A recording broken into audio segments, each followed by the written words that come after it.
Oke, saya rasa kita sudah paham ya tentang eh, tumpuan dan gaya-gaya reaksi tumpuan. Sekarang kita masuk ke pertanyaan yang penting, mengapa perlu untuk menggambar diagram benda bebas? Atau mengapa perlu kita membuat diagram benda bebas? Nah, Anda lihat gambar di sini, ini adalah satu struktur yang dalam posisi seimbang, keseimbangan benda tegar. Nah, dalam kita menganalisis keseimbangan benda tegar ini, maka kita akan menggunakan dua persamaan ya, yaitu resultan gaya sama dengan 0 atau resultan momen sama dengan 0. Nah, di kedua persamaan keseimbangan benda tegar ini, kita harus mampu mendefinisikan atau mengetahui semua informasi tentang gaya-gaya luar yang ada. Nah, agar dapat berhasil menerapkan persamaan keseimbangan benda tegar, maka diperlukan suatu informasi lengkap dari semua gaya luar, ya, termasuk momen yang bekerja pada benda yang dimaksud. Nah, cara terbaik untuk menganalisis semua gaya-gaya luar adalah dengan menggambar atau membuat diagram benda bebas, ya, diagram benda bebas atau disebut juga free body diagram. Oke, jadi kita sudah mulai mengerti sekarang mengapa perlu mempelajari diagram benda bebas. Sebenarnya apa sih yang dimaksud dengan diagram benda bebas? Diagram benda bebas ini adalah sebenarnya suatu sketsa bentuk ringkas dari sebuah benda di mana benda tersebut terisolasi atau bebas dari keadaan sekitarnya. Jadi benda tersebut yang kita tinjau berdiri sendiri, lepas dari hubungan dengan komponen-komponen yang lain di sekitarnya. Ya, seakan-akan dia bebas.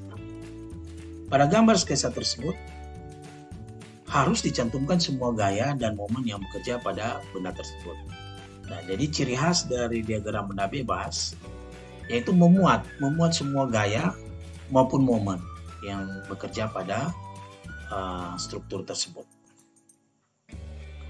Nah, sekali lagi, pengetahuan tentang bagaimana membuat diagram benda bebas ini sebenarnya adalah hal yang terpenting, ya, hal yang terpenting dalam menyelesaikan persoalan di bidang mekanika teknik atau bidang statika struktur. Nah, sekarang kita tiba pada satu pertanyaan yang sangat penting, yaitu bagaimana langkah-langkah membuat diagram benda bebas. Bagaimana kita mampu membuat diagram benda bebas? Ada 3 langkah yang dapat kita lakukan untuk membuat diagram benda bebas. Nah, sebenarnya prosedur untuk membuat diagram benda bebas tidak terlalu rumit atau panjang, tetapi kalau kita membaginya bisa kita bagi dalam 3 step atau 3 tahap. Yaitu tahap pertama, ya, gambarkan bentuk ringkas, ya, atau sketsa dari komponen tersebut. Nah, ciri khasnya adalah sketsa dari komponen atau benda yang akan kita buat diagram benda bebasnya itu seakan-akan terisolasi atau bebas dari hubungannya dengan komponen-komponen di sekitarnya. Nah, langkah yang kedua adalah gambarkan semua gaya luar dan momen. Gambarkan semua gaya-gaya yang bekerja dan juga momen yang ada pada komponen tersebut. Nah, beban-beban yang ada atau gaya-gaya yang ada pada komponen tersebut ada 3 kemungkinan. Pertama, gaya itu adalah beban, ya, beban yang diterima oleh komponen. Kemungkinan yang kedua, gaya itu adalah gaya tumpuan, ya, gaya reaksi tumpuan. Dan kemungkinan yang ketiga, gaya itu adalah berat benda, ya, berat benda tersebut. Kecuali sudah dicantumkan, ya, bahwa berat bendanya diabaikan. Nah, itulah berarti tidak perlu kita cantumkan, ya. Jadi kemungkinan ada 3 bentuk gaya-gaya luar yang bekerja pada DBB atau diagram benda bebas, yaitu pertama beban, yang kedua gaya tumpuan, dan yang ketiga adalah gaya berat. Kemudian langkah terakhir dalam menyelesaikan diagram benda bebas adalah mengidentifikasi ya atau mencantumkan semua informasi yang lengkap tentang gaya, momen, dan dimensi.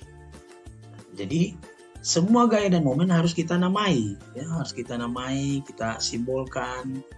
Kemudian nilainya yang sudah diketahui itu kita cantumkan, mana yang sudah diketahui, mana yang belum. Kemudian yang terakhir arahnya, arah dari gaya maupun momen itu harus juga kita definisikan atau kita tentukan dengan benar. Terima kasih untuk perhatian dan giatlah belajar agar Anda bisa sukses dalam mata kuliah ini, statika struktur, dan meraih nilai yang terbaik. Oke, sampai bertemu lagi. Salam sejahtera, Tuhan memberkati kita semua.